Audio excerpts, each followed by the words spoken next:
ও আমিনা, জীবনে কত শিশু পাললাম, কত শিশুর লালন পালন করলাম, কিন্তু মুহাম্মাদের চাইতে এত সুন্দর শিশু আমি কোনোদিন দেখি নাই। আমিনা বলেন, হালিমা, মুহাম্মদ আমার সন্তান বলে আমি বলছি না। তুমি একজন গ্রামের মানুষ, আমি শহরের মানুষ। কত মানুষের সাথে জীবনে দেখা হলো, কত মানুষই তো দেখলাম, কিন্তু আমি আমার জীবনে মুহাম্মাদের চাইতে সুন্দর কোনো মানুষ আমি আমিনায়ও দেখছি না। আল্লাহ পাক রব্বুল আলামিন বলেন, জিবরাইল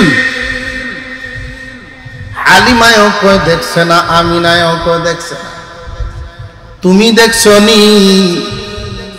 জিবরাইল আলাইহিস সালাম বলেন, প্রভু হে, সমস্ত পয়গম্বরগণের কাছেই তো ওহী নিয়ে যাওয়া আসা আমি করছি। তামাম পৃথিবীর চক্কর দিতে সামান্য সময় লাগে মাত্র, এর ভিতরে তামাম দুনিয়া ঘুরে ফেলি। আমি জিবরাইল ঘুরে ঘুরে দেখেছি মুহাম্মাদের চাইতে এত সুন্দর মানুষ আমি জিবরাইলও দেখি নাই। জোরে কর না। আল্লাহ রাব্বুল আলামিন বলেন, জিবরাইল সমস্ত মাখলুক গুলো বানাইছি আমি আল্লাহ। এবার শোনো, আমি আমার দোস্তের মতো সুন্দর করে কোনো মাখলুক বানাই না। ইউসুফ আলাইহিস সালাম সুন্দর, আমাদের নবীর চাইতে বেশি না। হুজুর সাল্লাল্লাহু আলাইহি ওয়াসাল্লাম ব্যতিরেকে বাকি তামাম পৃথিবীর অর্ধেক সুন্দর একা ইউসুফকেই আল্লাহ দান করেছিলেন। ইউসুফ আলাইহিস সালামের অনেকগুলো ভাই ছিল, তারা 11 জন ভাই। কয়জন ভাই? 11 ভাই। ওনার আব্বা সবাইরই আদর করতেন, কিন্তু এর মধ্যে ইউসুফকে একটু বেশি আদর করতেন। আপনারা এর মধ্যে একটু পড়াও, আবার মনে মনে ধারণা করেন যে ইউসুফ আলাইহিস সালামের আব্বা এমন করতেন কেন, আদর বেশ কম করতেন কেন? ইউসুফ আলাইহিস সালামের আব্বা যিনি ছিলেন, উনিও সাধারণ মানুষ না, উনিও পয়গম্বর। ওনার নাম ইয়াকুব আলাইহিস সালাম। ইয়াকুব আলাইহিস সালাম যার সন্তান ছিলেন, তিনিও পয়গম্বর। ইসহাক আলাইহিস সালাম, তিনি যার সন্তান ছিলেন, তিনিও পয়গম্বর। ইব্রাহিম আলাইহিস সালাম। সিলসিলাটা কি দুর্বল না সবল? আমরা তো মাঝে মাঝে আত্মীয় স্বজন করতে গিয়ে সিলসিলা দেখি না। যদি কোন রকম লত সূত্রের ভিতরে কোনো এমপি মন্ত্রী থাকে, তাহলে আর কোনো আইল কুড়া থাকে, আর পুস্তাতে হন লাগে মেয়ের ভাও একটা বাড়ি থাকে। একটা চোখ না থাকলেও চলবো যদি আত্মীয়র ভিতরে মন্ত্রী থাকে। অথচ ওই সিলসিলা দেখতে গিয়া কোন দিকটা লক্ষ্য করতে হয় ওইটা আমরা ভুলে গেছি।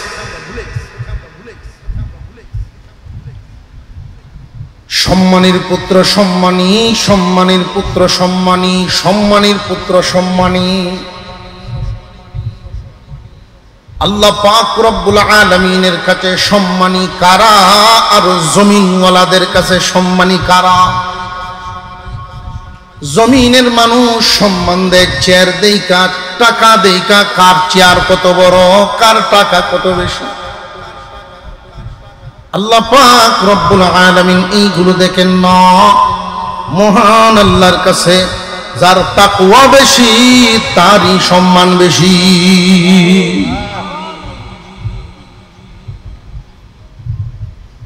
ইউসুফ আলাইহিস সালামের আব্বাও পয়গম্বর, ওনার দাদাও পয়গম্বর, ওনার বাবার বাবাও পয়গম্বর, ওনার বাবার দাদাও পয়গম্বর।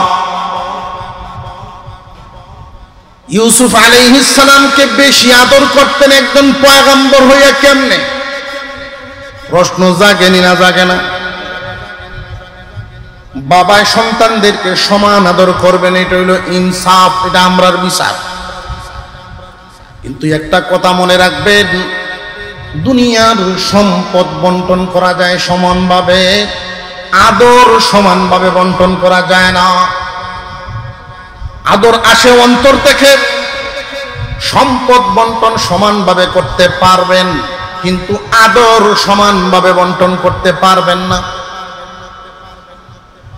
আপনার হাতে চকলেট দুইটা, দুই সন্তানকে দিবেন যে আমাকে যতই চাপ দেওয়া হোক আমি দুই রকম করব না, আমি সমানভাবে দিব।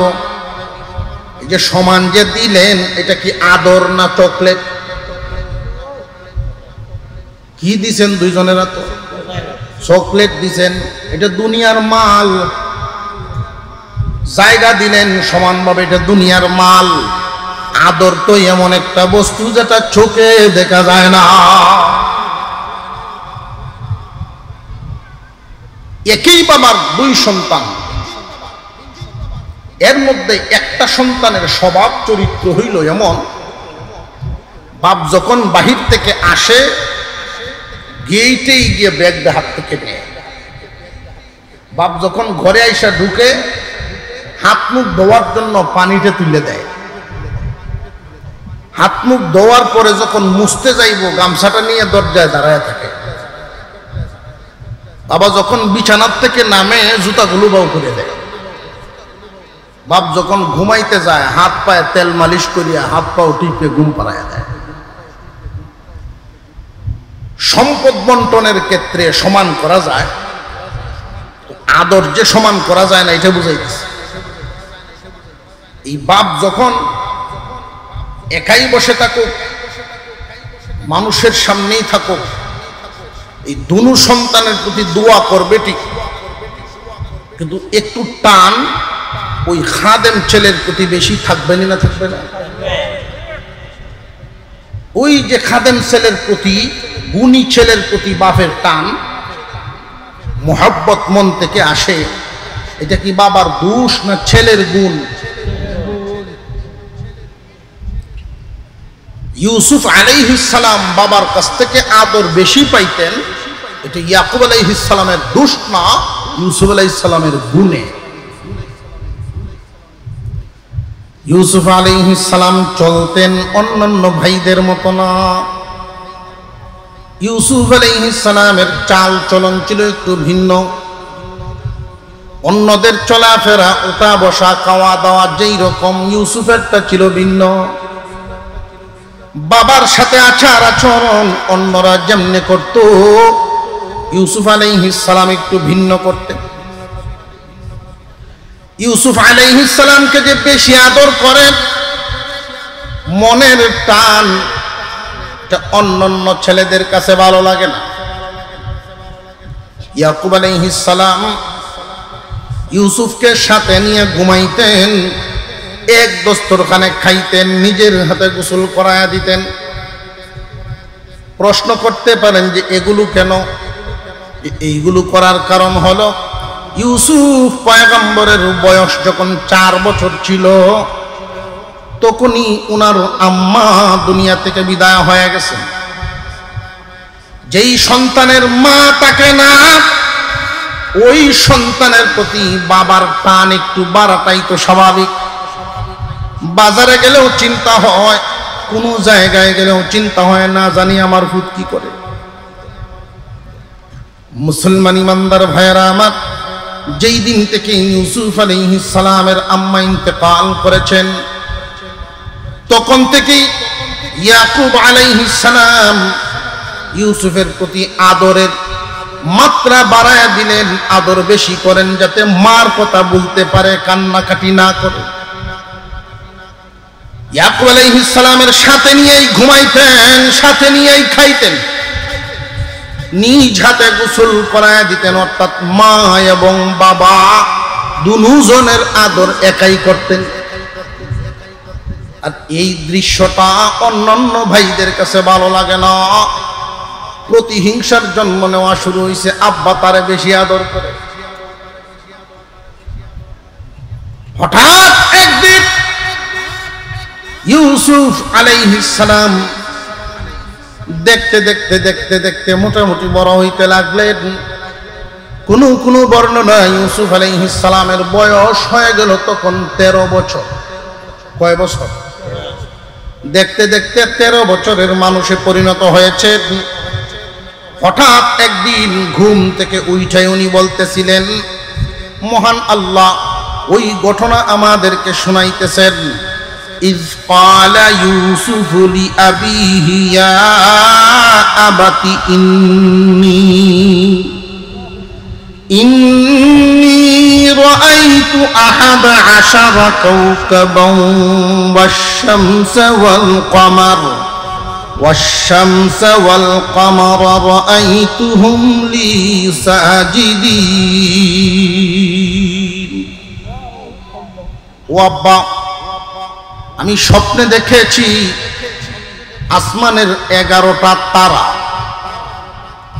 ও আব্বা, আমি স্বপ্নে দেখলাম আসমানের 11টা তারকা, চাঁদ এবং সূর্য। আমি ইউসুফকে তারা সেজদা দেয়। আমি স্বপ্নে দেখেছি আসমানের 11টা তারকা, চন্দ্র, সূর্য, ওরা সবাই আমাকে সেজদা করতেছে। এমন আশ্চর্য স্বপ্ন সন্তান যখন দেখলেন, বরকতপূর্ণ স্বপ্ন সন্তান যখন দেখলেন, তো বাবার কাছে বলাটাই তো স্বাভাবিক। স্বপ্ন আমরাও দেখিনি না, দেখি না হুজুর, দেখতাম কোন সময়, আমরা তো ঘুমাই হই না, সারা রাত খালি যায় উজা করি ঘুমায় দিন, আর দিনের ঘুমে তো গভীর হয় না, ঠিক না? ঠিক। আগে মানুষ যখন আর্লি ঘুমিয়ে যেত, সকাল সকাল ঘুমাইত, নিচ থেকেই ঘুম ছুটে যেত ভোরবেলায়। ভোরের হাওয়া গায়ে লাগে না অনেক বছর।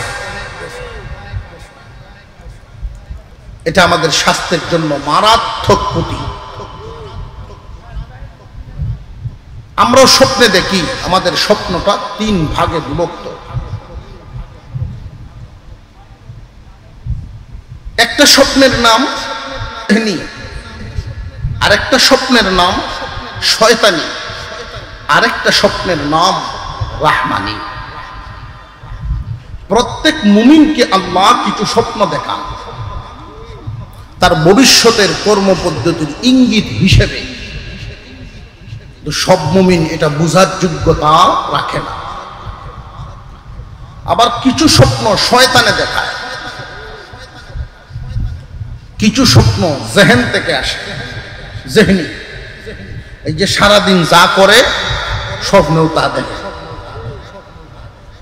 সারাদিন একজন মানুষ ব্যবসায়ী দেখবেন ঘুমায়ও হয়ে করতেছে, এটা 11, এটা 15 টাকা, এটা 17 টাকা। তো বউয়ে পাশের থেকে ধাক্কা দেয়, কি ঘুমায় 11 টাকা 15 টাকা দিতেছে। ছোট বাচ্চারা ঘুমায় দেখবেন দৌড়াইতেছে, ধর ধর ধর ধর ঘুমো। জেহনি। ইউসুফ আলাইহিস সালাম যে স্বপ্নটা দেখলেন, এই স্বপ্ন বর্ণনা করতেছেন কার কাছে? বাবার কাছে। উনি কি শুধু বাবা না একজন নবীও? নবীও। এখানে আমাদেরকে একটা শিক্ষা দেওয়া হয়েছে, তোমরাও যে স্বপ্ন দেখো, যদি স্বপ্নটা তোমার কাছে গুরুত্বপূর্ণ মনে হয়, তাহলে কোনো গুরুত্বপূর্ণ ব্যক্তির সাথে স্বপ্নটা বলো, যার তার সাথে না। যার তার সাথে স্বপ্ন দেখলে আর স্বপ্ন বললে এটার মূল্য কমে যায়, হালকা হয়ে যায়, উল্টা পাল্টা ব্যাখ্যা দিয়া যায়। এক লোক ঘুমায় স্বপ্নে দেখছে যে কবর থেকে এক মুর্দা বাইরে আইয়া তার সাথে মুসাফা করে। গোরস্থানের মুর্দা তার সাথে মুসাফা করে, স্বপ্নে দেখছে। ঘুম থেকে উঠিয়াই বিবি সাহেবরে ডাকতেছে, ওরে কই গেছস তুই? সর্বনাশ হয়েছে। কি সর্বনাশ হয়েছে তোমার? আমি স্বপ্নে দেখি অমুক যে মারা গেছে কবর থেকে বাইরে আইছে, আমার সাথে মুসাফা করতেছে, হাত মিলাইতেছে। তুমি এটা দেখতে গেল নাকি? আর কোন স্বপ্ন আসিস না, তুমি স্বপ্ন দেখতে গেল? আমি এটাকে ইচ্ছা করে দেখছি। বিবি সব রান্নার যাইতে আসি, রান্না থয়ে দিচ্ছে, মন খারাপ, মুর্দায় এত ধরছে, তাহলে থয়ে যেত না।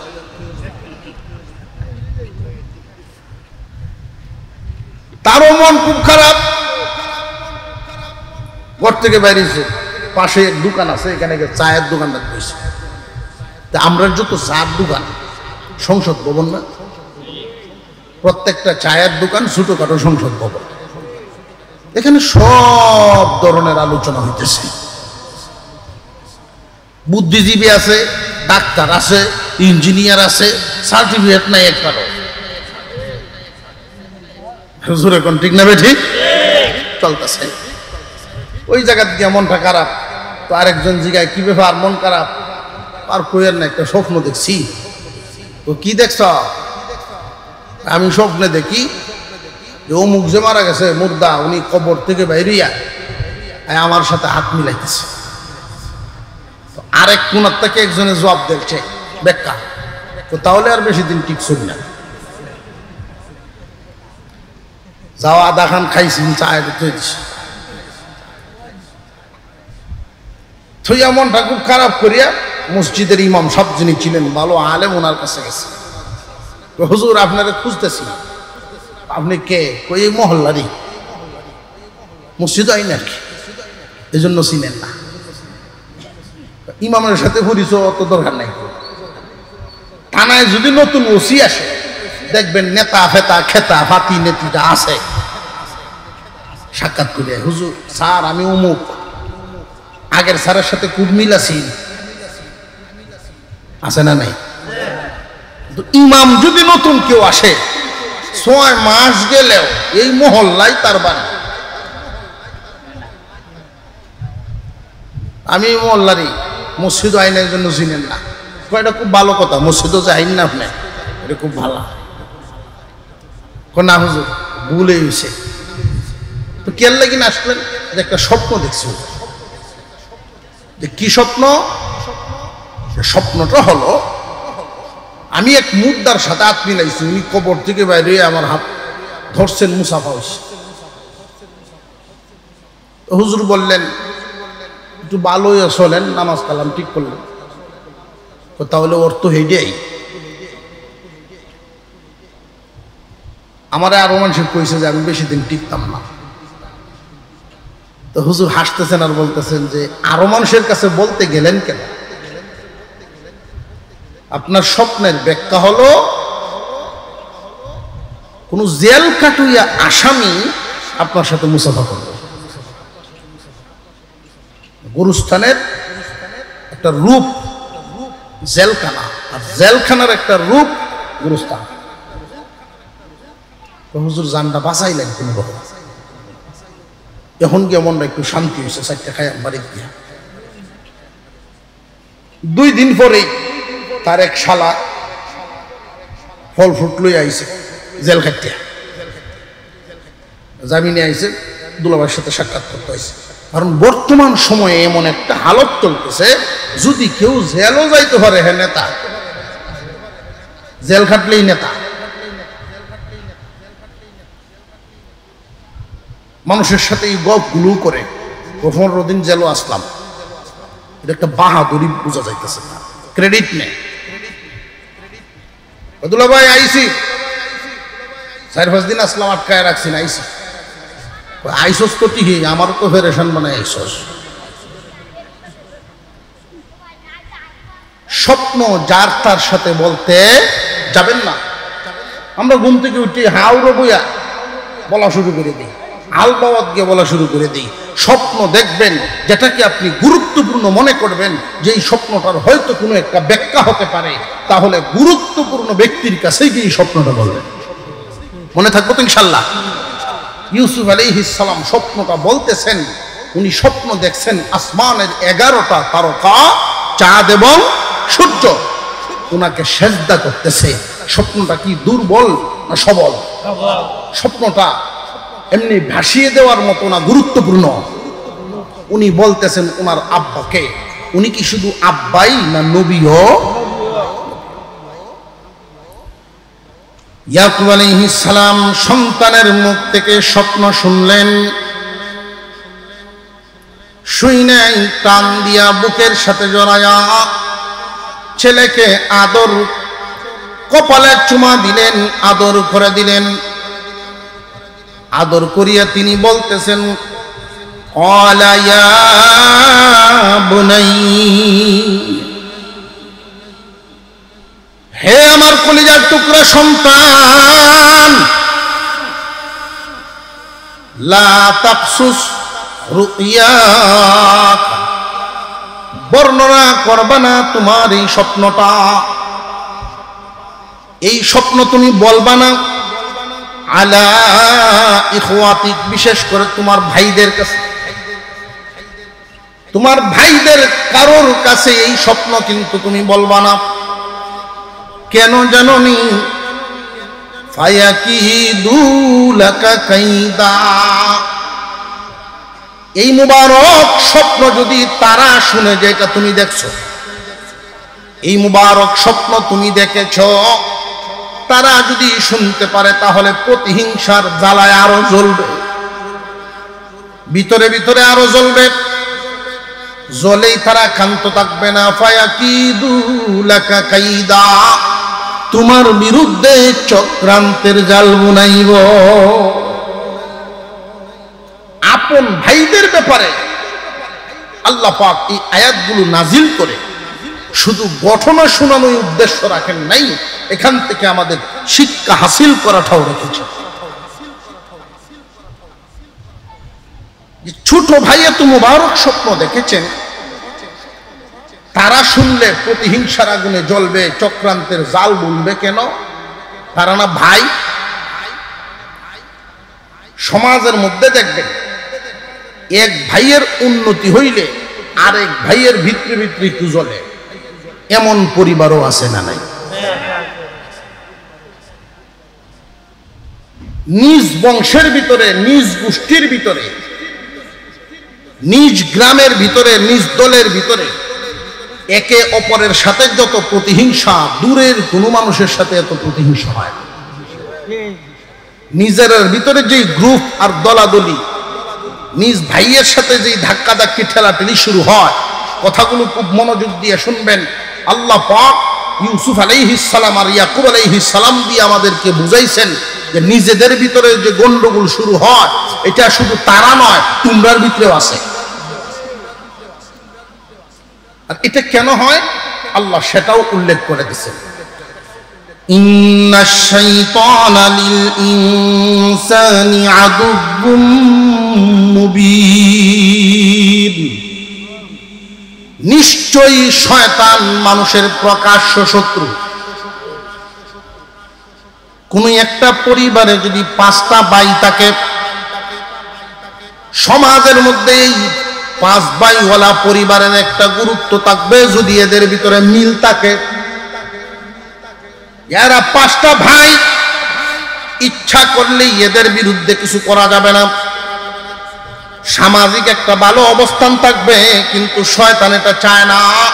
5 ভাইয়ের ভিতরে গন্ডগোল লাগায়া এদের ভিতরে দূরত্ব তৈরি করবে, যেন সমাজে এরা প্রতিষ্ঠিত হইতে না পারে। দুনিয়ার প্রতিষ্ঠাও চায় না শয়তানে, মানুষের আখিরাতের প্রতিষ্ঠাও চায় না। পরকালীন ভাবে মানুষ উন্নতি লাভ করুক, এটাও যেমন চায় না। দুনিয়াবি লাইনে মানুষ প্রতিষ্ঠিত হোক, শয়তান এটাও চায় না। আল্লাহ উল্লেখ করে দিলেন নিজেদের ভিতরে গন্ডগোল শয়তানে বাজায়। দেখবেন ভাইয়ে ভাইয়ে সামান্য জিনিস নিয়ে গন্ডগোল শুরু করে, সামান্য জিনিস নিয়ে গ্যাঞ্জাম শুরু করে। একটা পরিবারের একটা তথ্য আমি পাইছিলাম ছাত্র জীবনে, সামান্য 2 শতক জায়গা নিয়ে 2 ভাইয়ের মধ্যে মামলা হয়েছে 18 বছর। আর এই মামলা বাইতে গিয়া 10 কের করে ক্ষেত নাই, জায়গা 2 শতক, মামলা বাইছে 18 বছর। এই 18 বছর মামলা বাইতে গিয়া এক ভাই আর এক ভাইরে সুজা করব। বর্তমান সমাজের মধ্যে এরকম শয়তানি লাগাই গেছে। তো শয়তান আবার 2 ধরনের, এক দল হইল জিন শয়তান আর একটা হইল মানুষ শয়তান। মানুষ শয়তান চিনানি 2-1টা চিনাইতাম, আপনার অসুবিধা হইতেছে? আমি আগেই বলছি এই সূরা, এই ঘটনা শুরু করতে পারবো, শেষ করা সম্ভব না। আপনারা এটা ভাববেন না যে হুজুর কিছু যদি আগাইতেন তাহলে তো মোটামুটি শেষ পর্যায়ে যাওয়ান গেল, বুঝলেন, শেষ হইতো না। শেষ যেহেতু হবে না, এই আয়াত থেকে কিছু শিক্ষা হাসিল করে ফেলি। আয়াতের শিক্ষাটা হলো ইউসুফ আলাইহিস সালামকে তার আব্বা বলতেছেন, তোমার এই স্বপ্নটা ভাইদের কাছে কইবা না, যে তারা আপন ভাই হইয়া তোমার বিরুদ্ধে চক্রান্তের জাল বুনবে। আপন লোকেরা চক্রান্ত কেন করে? শয়তান তোমাদের প্রকাশ্য শত্রু, তারা করে না, শয়তানে করায়। ভাই ভাইয়ের শত্রু হতে চায় না, কিন্তু শয়তানের শত্রু বানায়। শয়তান কি এক ধরনের না 2 ধরনের? মানুষ শয়তানও আছে, জিন শয়তানও আছে। বাবার রেখে যাওয়া সম্পদ নিয়ে যখন বন্টন শুরু হয়, বাবার রেখে যাওয়া বাড়িটা যখন বন্টন করে, সোজা ফিতা নেওয়া যাইতেছে না, একটু তেরা করা লাগে, বাঁকা করা লাগে। বন্টন করতে গিয়ে সার্বিয়ার আনা হলো যে জমিন মাইপে দেন, আপনারা তারে কি করেন? সার্বিয়ার বেশ কয়েকদিন আসছে, যারা জমিন মাপি করে, লোকাল যারা আছে ওরাও আবার একটা খেল খুব বালা বুঝে, মাফাত গিয়া দেখে কোন ভাটিতে শক্তিশালী বেশি, দুর্বলের পক্ষে থাকতে চায় না। এই এক ফিতা ঠিক করতে 10 দিন মাপানো লাগছে তার, আনলে তো ওটার হইসা দেওয়ান লাগে। ছোট বাইরে এক বলে বুঝায়, 1/2 হাত জায়গা 1 হাত জায়গা তোমার বড় ভাইয়ে তোমার লাগিন ছাড়ে না। বাপ নাই জায়গাত বড় ভাই, বড় ভাই যেহেতু তোমার প্রতি একটু দয়া দেখাইতো পারে না, তুমি ছাড়তে গেল নাকি? তুমিও ছাইরো না, পরে দেখাম না দুনিয়ার কেডা আছে তোমার এনতে নেয়, আমরা আছি তো তোমার পিছে। এই যে সাহস দেওয়ালা, ভাইয়ে মনে করতেছে যে আমার পিছনে শরীর দাঁড়াইছে, কিন্তু উনি হলো শরীরের রূপে মানুষ শয়তান। আর আরেকজন বড়ডারে ডাকে নিল, বাপ নাই জায়গা, তুমি বড় ভাই, তোমারে কি মূল্যায়ন না করলো? দয়া তো বহু দেখাইছে, আমরা তো দেখছি ছোটবেলার থেকে এদিকে ফালছ, স্পিরিট তুলে, বাইরের রাগ তুলে, ছোটবেলার থেকে ফাইলে এত কিছু করার পরে কি বদলাটা দিল তোমারে? এখন তো তোমার নিজেরও সংসার আছে, আর ছাড় দিও না, তুমি মামলা দেও, যাও মামলা করো। পয়সা যদি না তাহে আমি তো আছি, পয়সা নিজের আত্ম দিয়ে নিয়ে বেটা মামলা করাই। এই জাতীয় উপকার নিজেদের ভিতরে দূরত্ব তৈরি করার পরামর্শ যারা দিব, বুঝবেন দেখতে আপনার মানুষের মতো দেখা যায়, কিন্তু এ মানুষ শয়তান। এমন কিছু মানুষরূপী শয়তান সমাজে বহুত আছে। কার বাড়িতে কেডা আইলো, কার বাড়িতে কে গেল, কে কেমনে হাঁটে, এইগুলো যারা থাকবো, বুঝবেন আর কেউ না। একবারে মান্নত করে বইছে, আমার মনের এই আশা যদি পূরণ হয় তো শয়তান ফিরবে মিষ্টি খাওয়াইয়া, শয়তান রে মিষ্টি খাওয়াইবে, মান্নত করে তার মনের আশা পূরণ হয়ে গেছে। মানুষকে আল্লাহ ছেলে দিবেন নাকি মেয়ে দিবেন এটা জানেন একমাত্র কে? আল্লাহ। এটা আপনি মান্নত করলেও যা হইব, না করলেও তাই হইব। ওটা মান্নত করছে যদি আমার বিবি সাহেবের সিজার না লাগে, নর্মাল হয়ে যায়, তাহলে এই মান্নত করছে। মানুষের তো সিজারও লাগতেছে, নর্মালও তো হইতেছে, তো নর্মাল তো স্বাভাবিক আপনার থেকেই হয়েছে। 2000 মান্নত করছেন শয়তান রে মিষ্টি খাওয়াইব, এখন মিষ্টি কিনে লয়ে লয়ে ঘুরে মানুষের জিগায় আপনারা গ্রাম শয়তান আছে, দূরে গেলেন তো যার এই জিগায় শয়তান কি কেউ পাইছে? বাড়ার এই আশা তো আর পুরো হইতেছে। তো একজন মুরব্বী মানুষ তারা ডাকতেছে, এই মিয়া এত কিছু থাকতে জগত এই শয়তান রে মিষ্টি খাওয়াইবা, এই মান্নত মানতে গেলে যে মানুষে তো কত জায়গাতেই মানে, তারে তো আর কেউ বিস্তা খাওয়ায় না। আমি এই আশা কেমনে পূরণ করতাম? তাহলে গিয়া দেখো তোমরা গ্রামের ভিতরে এমন খাসলতের কিছু মানুষ আসেনি মানুষের পিছে লাগিয়ে থাকে, এর এই মিষ্টি খাওয়াই এলাও তোমার মান্যতা দেয় হয়ে যাবে। বুঝে আসতেছে? এই মানুষগুলোরে চিনে রাখবেন যে ভাই ভাইয়ে শত্রু হয় না, শয়তানে হওয়ায়। ভাই ভাইয়ের সাথে প্রতিহিংসা করে না, শয়তানে করায়। নিজেদের ভিতরে দূরত্ব তৈরি হয় না, শয়তানে দূরত্ব তৈরি করে দেয়। ইয়াকুব আলাইহিস সালাম জানায় দিলেন, ইউসুফ তোমার এই স্বপ্নটা ভাইদের কাছে বলবা না। কেন জানোনি? শয়তান তাদের ভিতরে কুমন্ত্রণা দিবে, মিল মোহাব্বত নষ্ট করবে, তোমার বিরুদ্ধে তারা চক্রান্তের জাল বুনবে। খুব সাবধান। এক ভাইয়ের দূরত্ব আরেক ভাইয়ের সাথে হইয়া যায়। কেন হয়? একদল মানুষ পিছন থেকে লাগায় রাখে, এই জন্য হয়। ইউসুফ আলাইহিস সালাম ছোট মানুষ এবং ইয়াকুব আলাইহিস সালাম পয়গম্বর। এই সন্তানকে যখন এই পরামর্শ দিচ্ছেন, এক বর্ণনায় আসছে এই স্বপ্নটা বর্ণনা করার সময় এক ভাইয়ের বিবি কান পেতে শুনে ফেলছে, কান পেতে শুনে ফেলছে। ভাইয়ারা যখন কাজে চলে গেছে, ইউসুফ আলাইহিস সালামকে রেখে গেছে। তারা কাজ থেকে আসার পরে ভাইয়ের এক বিবি বলতেছেন, শোনো ইউসুফ এক স্বপ্ন দেখছে, আব্বার কাছে বলছে। আর আব্বা কি বলছে শুনছেন? এই স্বপ্ন যেন তোমাদের কাছে না শুনে।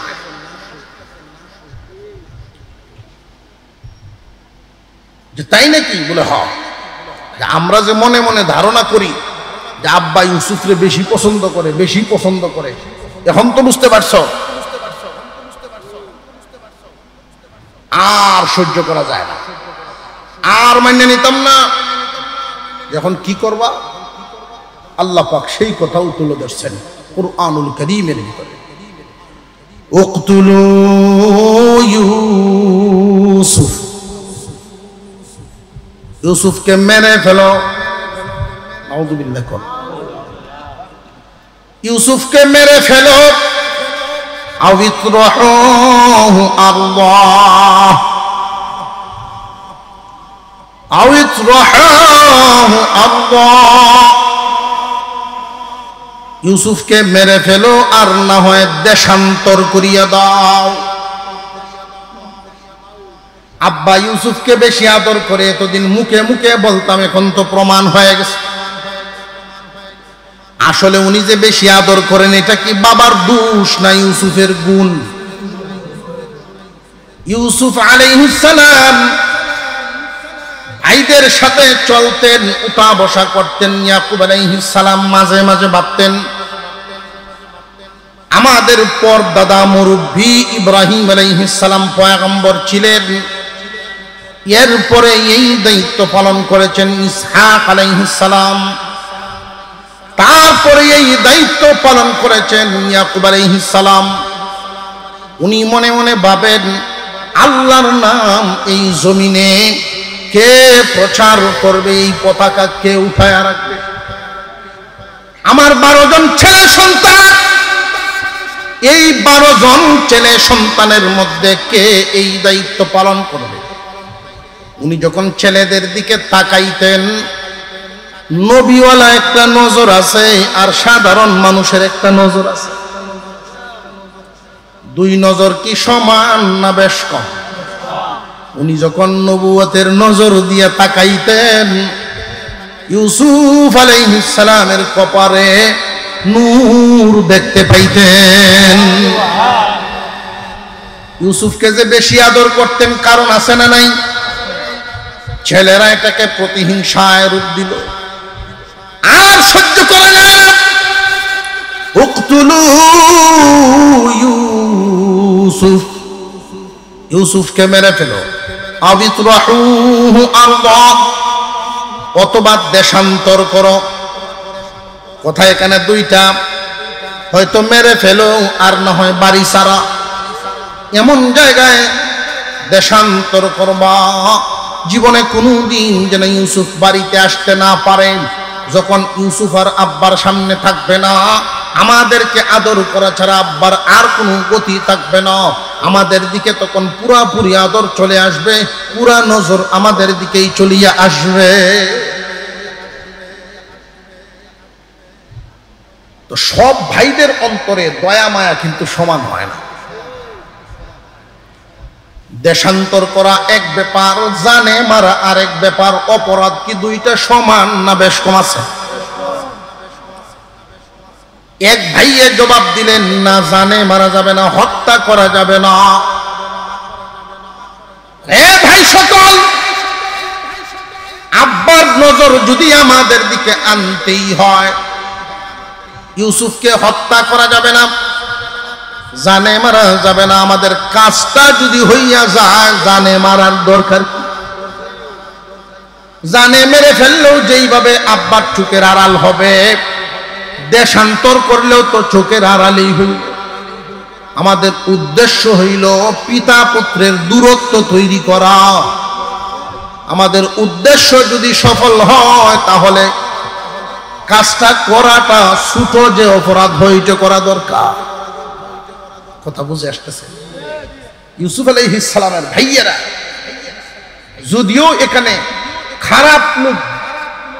খারাপ লোকের ভূমিকায় তারা, যদিও তারা খারাপ, কিন্তু চিন্তা করে দেখেন, এখানে তারা হিসাব মিলাচ্ছিল যে আমাদের উদ্দেশ্য যদি সফল হয়ে যায়, তাহলে আমাদের মাথার উপরে যেই পাপের বোঝাটা নিব, বড়টা নেওয়ার দরকার কি, ছোটটা নেব। আল্লাহর প্রতি বিশ্বাস এদের ছিল না? ছিল না। পরকাল মানত, বিশ্বাস করত, হাসরের মাঠে যে বিচার হবে এটাও তারা বুঝতো। এই কারণেই চিন্তাগুলো করতেছেন। আমরাও তো দুনিয়াতে চলতে ফিরতে অনেক সময় এইরকম সম্মুখীন কোনো কিছুর হয়ে যায়, তখন একজন জ্ঞানী বিবেকবান আল্লাহ ভক্ত মানুষ এই চিন্তাটা করে, যদি আমি ছোট একটা অন্যায় করে বিশাল একটা উদ্দেশ্য সফল করতে পারি, তাহলে আমি বড় অন্যায় জীবনে করব কেন? আর আমরা তো বড় আর শুধু নাই, সুযোগ পাইলেই গলা কাটি। হিসাব নিকাশ করে কাজ কাম করা, জীবনে চলার পথে ফরজ, ওয়াজিব, সুন্নত, মুস্তাহাব। ফরজ, ওয়াজিব, সুন্নত, মুস্তাহাব, এগুলোর মাপকাঠি আছে না নাই? এক একটার সীমারেখা, এক একটার শ্রেণী আছে। আমরা কোনটার কোন জায়গায় রাখা, অনেক সময় সুন্নত পালন করতে গিয়া ফরজ ছেড়ে দিছি, মাকরু থেকে বাঁচার জন্য হারাম করে বসছি। আমরার অবস্থা হইল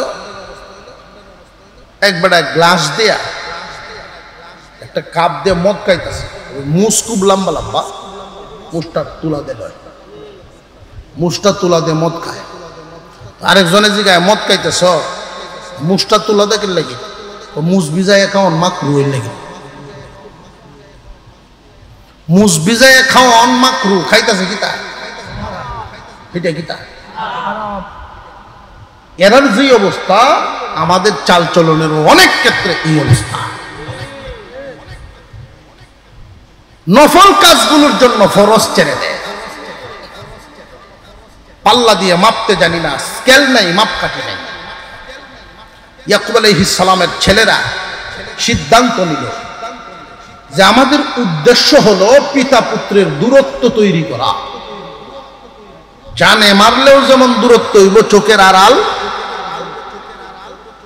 দেশান্তর করলেও দূরত্ব হবে, আমাদের উদ্দেশ্য সফল হবে। সিদ্ধান্ত হয়ে গেল ইউসুফ আলাইহিস সালামের 11 ছেলে মিলে সিদ্ধান্ত নিলেন তারা দেশান্তর করে ফেলে। দেশান্তর যে করবা কেমনে নিবা? আব্বা তো চোখের আড়াল করতে চায় না ছেলেকে, চোখের আড়াল করবা কেমনে? চোখের আড়াল যদি করতে হয় আব্বাকে তো বুঝাইতে হবে।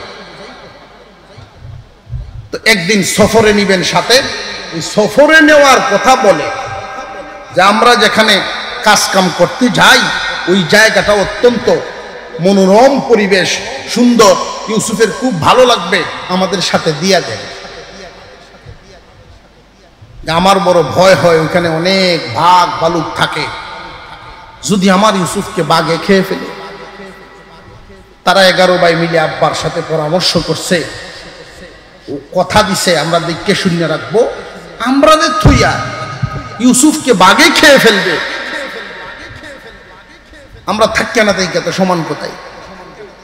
শেষ পর্যন্ত বাবারে সম্মতি করাইলো, রাজি করাইলো, নিয়েই যাবে। পরের দিন বাবার কাছ থেকে ইউসুফ আলাইহিস সালামকে নিয়ে গেল। রাস্তা গিয়া তারা তো আগের থেকেই চিন্তা ভাবনা বাপ পুতের দূরত্ব তৈরি করা। এই চিন্তাটা সফল কিভাবে করা যায়, যে এমন একটা কুয়ার মধ্যে ফালতে হইব তারে, যেই কুয়াটা কোনো রাস্তার পাশে হবে।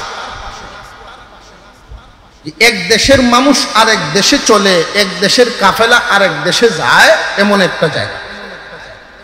তাহলে কি হবে? যেই দেশের মানুষ তারে উঠাইব সেই দেশের সাথে লইয়া যাই। জীবনে আর কোনোদিন ইউসুফ বাড়িতে আসতে পারবে না। 10 ভাই মিলে নিয়ে ইউসুফ আলাইহিস সালামকে প্রথমে খুব প্রহার করছে, নাউযুবিল্লাহ, প্রহার করছে, মারছে। অবশেষে কুয়ার মধ্যে যখন ফালায়, তার জামাটা খুলে রেখেছে। পরন থেকে যখন জামাটা খুলে ফেলে ইউসুফ আলাইহিস সালাম তখন খুব কষ্ট পাইছিলেন। কারণ নবীর পুত্র নবী, সম্মানীর পুত্র সম্মানী। সমাজে এমন মানুষও আছে দেখবেন আপনার সামনে আসবে, খালি গায়ে আসবে না। মসজিদের ইমাম, এ সমস্ত সম্মানী মানুষ যারা মানুষের সামনে উদাম খালি গায়ে ঘুরবে না, একটা গামছা হইলেও থাকবে। আর এমন পাবলিকও আছে লেমটি মেরে বাজারও যায় না, আছে না? নাই, লেমটিতে বাজারও যাবে, বিরিয়ান তো সবাই কি সমান? ইউসুফ আলাইহিস সালাম যখন জামাটা খুলে ফেলছে, খালি গা হয়ে গেছে, হাত থেকে তারা ধরে ছেড়ে দিয়েছে কুয়ার মধ্যে। তখন একটা চিৎকার মারছিলেন, আল্লাহ! ইউসুফ আলাইহিস সালামের এই চিৎকার, এর আগ পর্যন্ত অনেক প্রহার খাইলেন কিন্তু চিৎকার দেন নাই। যেই মাত্র ইউসুফ আলাইহিস সালাম চিৎকারটা দিলেন, মহান আল্লাহ পাক রব্বুল আলামিন বলেন, জিবরাইল, সম্মানীর পুত্র সম্মানী, সম্মানীর পুত্র সম্মানী, আমার ইউসুফকে কাপড় হারা করে তারা হাত থেকে ছেড়ে দিয়েছে। আমি আল্লাহর নাম উচ্চারণ করে আমাকে ডাক মারছে আমার ইউসুফ। জিবরাইল রে, যাও এই মুহূর্তে আমার ইউসুফকে গিয়ে সাহায্য করো, তার গায়ে যেন এক ফোঁটা পানিও ছুঁইবার না পারে। পানি লাগবার আগেই তাকে ধরে ফেলে। আল্লাহর উপরে ভরসা করে কোনো মানুষ যখন চলেন, একমাত্র আল্লাহকেই বলছেন, আল্লাহকেই ডাক দিছেন, আল্লাহর প্রতি ভরসা করলে, মালিকের প্রতি ভরসা করলে আমাদেরকে আল্লাহ হেফাজত করতে পারবেন না পারবেন না? আল্লাহর প্রতি ভরসা করছেন, জিবরাইল আমিন নিচ থেকে ধরে ফেলছেন। কুয়ার ভিতরে পড়ছেন ঠিক, কিন্তু আল্লাহ হেফাজত করছেন। সিরিয়া থেকে একটা কাফেলা ব্যবসায়ী মাল নিয়ে তারা যায় মিশরে, ওইখানে গিয়া তাবু গাড়ছে, পানি উঠাইতে গেছে, গিয়া দেখে কুয়ার ভিতরটা পূর্ণিমার চাঁদের মতো আলোকিত হয়ে গেছে। কারণ ইউসুফ আলাইহিস সালাম ছিলেন খুব সুন্দর। 10 ভাই মিলিয়া রাতের বেলায় যখন বাবার কাছে ফিরে গেছে, 10 ভাই একসাথে মিলে গেছে আব্বার কাছে। ও আব্বাজান, ইউসুফ ছিল আপনার আদরের সন্তান। ইউসুফের ছোট আর একটা ভাই আছে বিনয়ামিন, সে তো কোনো দিকে যাওয়ার বা কাজ করার বয়সে পৌঁছে নাই। মোট হলো 12 ভাই। ইউসুফ আলাইহিস সালাম আর ওনার আপন একজন, এক মায়ের ঘরের আর একটা ছোট ভাই আছে। সৎ ভাই ছিলেন তারা 10 ভাই, সবাই বড় বড়। 10 ভাই বাবার কাছে গিয়া কান্নারত অবস্থায় উঠছেন, আব্বা গো, আপনার ইউসুফকে নিয়েছিলাম কিন্তু হেফাজত করতে পারি নাই। আমরা দৌড় প্রতিযোগিতায় গিয়েছিলাম, আমাদের সামানপত্র পাহারা দেওয়ার জন্য ইউসুফকে রাইকা গেছিলাম। আমরা যখন দৌড় শেষ করে তার কাজ পর্যন্ত আসি, এতক্ষণে ইউসুফকে বাগে খেয়ে লইছে। ঘটনা কি এই রকম না পুরাপুরি মিথ্যা? জামাটা যে খুলছিল মনে আসেনি? ওই জামার মধ্যে মিথ্যা রক্ত মাখাইয়া আমার আনছে। মিথ্যা রক্ত মাখাইয়া ওই জামা নিয়ে যখন বাবার সামনে হাজির, আল্লাহ পাক রব্বুল আলামিন এই কথাটা সুন্দর করে উঠায়া বলেন, ওয়াজাউ আলা কামিসিহি বিদামিন কাযিব। মহান আল্লাহ বলেন, তারা বাবার কাছে আসছে ওই জামার মধ্যে মিথ্যা রক্ত মাখায়া। রক্ত মাখা জামা নিয়ে আইসা বলে, আব্বা জান, এই দেখুন আপনার ইউসুফের গায়ের রক্ত মাখা জামা, সন্তান হারাবার কিছুটা ব্যথা যেন লাঘব হয়, এই জন্য জামাটা নিয়ে আইছি। মিথ্যা রক্ত মাখায়া নিয়ে আইসা বাবার কলিজার আগুন, মনের কষ্ট কি আসলে কমাইতে আনছে না আরো বাড়াইব? বাবারে বিশ্বাস করানোর জন্য এই চক্রান্ত করছে। জানিয়ে রাখবেন, যদিও আমরা মানুষরা মানুষ চিনি না, অন্যান্য প্রাণীরা ঠিকই মানুষ চিনে। আমরা যদিও আল্লাহ চিনি না, সমস্ত প্রাণীরাই মালিক চিনে। আমরা যদিও আল্লাহ আল্লাহ আল্লাহ আল্লাহ ডাকি না, কিন্তু সমস্ত প্রাণীরা আল্লাহর নামের তসবিহ পড়ে।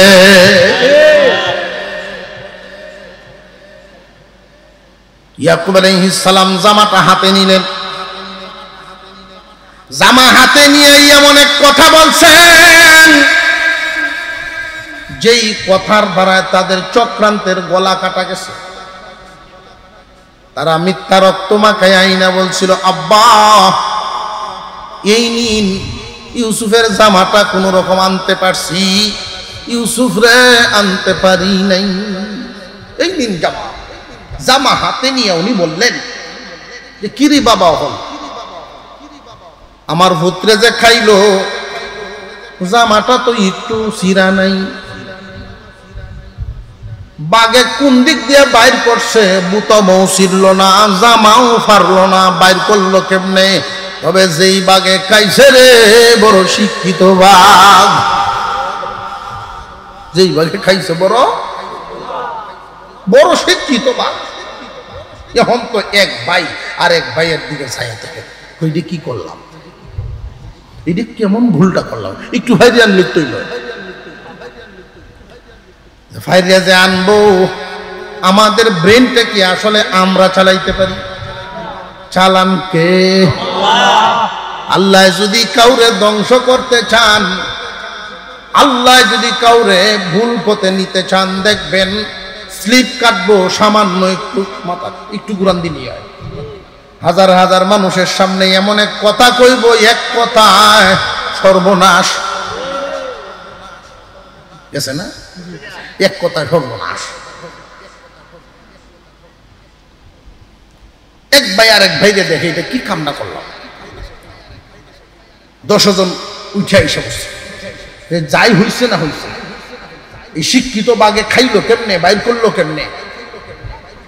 এই মামলার থেকে যদি আমরা কিছুটা রেহাই পাওয়া লাগে, তাহলে একটা উসিলা তো দাঁড় করে নিলাম। লও 10 ভাই মিলিয়া জঙ্গলে গিয়া এক বাঘ ধরে নিয়ে এসে, এই বাঘ ধরে নিয়ে আয়া দেখায়, আব্বা এই বাঘ ডাইকা হয়েছে, যে বাঘে তো আর মারতে পারতো না, আব্বা এটার উদ্ঘাটনও করতে পারতো না, আমরা বাচ্চা গেলাম। ইয়াকুব আলাইহিস সালাম কি সাধারণ মানুষ না আল্লাহর নবী? তাফসিরে নূরুল কোরআনের মধ্যে উল্লেখ করা হয়, ইয়াকুব আলাইহিস সালাম কাছে গিয়া বাঘের মাথার উপরে হাত রাখছেন, উনি বলতেছেন আমি তোমার কি ক্ষতি করেছি, তুমি নাকি আমার ইউসুফকে খেয়ে ফেলছো? এই বাঘ জিহ্বা বের করে আল্লাহর কাছে দরখাস্ত দেয়, আল্লাহ ও প্রভু জবান খুলে দাও, তোমার নবীর সাথে কথা বলতাম। আল্লাহ পাক রব্বুল আলামিন বাঘের জবান খুলে দিছেন, মানুষের মতো কথা বলা শুরু করছে, ও গো আল্লাহর নবী আমি আপনার ইউসুফকে খাইব দূরের কথা, জীবনে কোনদিন উনার চেহারাই দেখছি না, এখন কেমনে বাঁচবো? 10 ভাই তাদের বুঝা, অপরাধের বুঝা মাথায় নিয়ে বাবার সামনেই বসে আছে। ইয়াকুব আলাইহিস সালাম বলেন, এটা সব তোমাদের চক্রান্ত, আর বুঝার বাকি নেই, তোমরাই আমার ইউসুফকে কিছু করছো। তবে এই মুহূর্তে তোমাদের বিরুদ্ধে আমি বিচার কি দিব, কার কাছে দিব? বিচার দেওয়ার তো কোনো জায়গা, কারণ উনার শরীয়তে, ইয়াকুব আলাইহিস সালামের শরীয়তের জজ বিচারক তো উনি নিজে, উনি কার কাছে বিচার দিবেন? আর অন্যায় করছে এরপরেও নিজের ফুতাইন, তো কার আদালতে বিচার দিবেন? শেষ পর্যন্ত ইয়াকুব আলাইহিস সালাম বলেন, এই মুহূর্তে আমার আল্লাহর আশ্রয় ছাড়া কোনো জায়গা নাই। উনি আল্লাহর আশ্রয় নিয়ে নিলেন, আল্লাহ এই যে ঘটনা ঘটলো এই মুহূর্তে তুমি ছাড়া আমার আর কোনো গতি। আল্লাহ বলেন, জিবরাইল বাপে দিয়ে আমারও ডাকছে, বাপে আমারে ডাকে, আমারে স্মরণ করছে, সুতরাং যেই বাবা আমার উপরে ভরসা করে ফেলে আমারে ডাক দিয়া দেয়, তার সন্তান হেফাজতের দায়িত্ব তো আমারই। ওই কাফেলাওয়ালা সিরিয়া থেকে আসছে, আইসা এখানেই তাবু গাড়ছে, সন্তানকে উঠাইছে, মিশরে নিয়ে গেছে। মিশরে নিয়ে সাধারণ করে ঢুকান নাই, আজিজে মিশর বাদশার ঘরে ঢুকাইছে। 10 বছর সেখানে ছিলেন। আল্লাহ পাকের কুদরতি নীরব ভার্সিটি, 10 বছরে ওনাকে শিক্ষা দেওয়া হয় 161 ভাষার পাণ্ডিত্য। সেই দেশের তখনকার সময়ের সবচেয়ে শিক্ষিত ছিল সেই দেশের বাদশার পুত্র, রাজপুত্র, 160 ভাষার পণ্ডিত। পৃথিবীর কোন রাজা বাদশা তার সামনে যাইতে পারত না। আর ইউসুফ আলাইহিস সালাম 161 ভাষার পাণ্ডিত্য অর্জন করেছেন। দুইজন তর্ক করতেন ভাষায়, শেষ পর্যন্ত যখন ইউসুফ আলাইহিস সালাম আরবি বলা শুরু করছেন, সেই বাদশাহ বলছিল, এইটা তো আমি কোনো তথ্যই পাই নাই, এই ভাষা আপনি কি বলতেছেন, সেটা কোত্থেকে আনছেন? যেটা আমার দাদার একজন ভাই ইব্রাহিম আলাইহিস সালামের যে দুই ছেলে ইসহাক ইসমাইল আলাইহিস সালাম যে মক্কায়, এটা তাদের ভাষা, আল্লাহ আমাকে শিখাইছে। অনেক লম্বা ইতিহাস। কুরআনুল কারীমের ভিতরে আমরা দু চার কথা শুনতে পারি, আল্লাহ রসুলের কথা শুনতে পারি, এই সমস্ত মুবারক মজলিসে হাজির হতে পারি, একমাত্র উসিলা হলো ওই সমস্ত দ্বীনি মাদারিস, দ্বীনি প্রতিষ্ঠান। মাদ্রাসার মুহতামিম মহোদয়, মুহতামিম সাহেব আরজ করেছেন,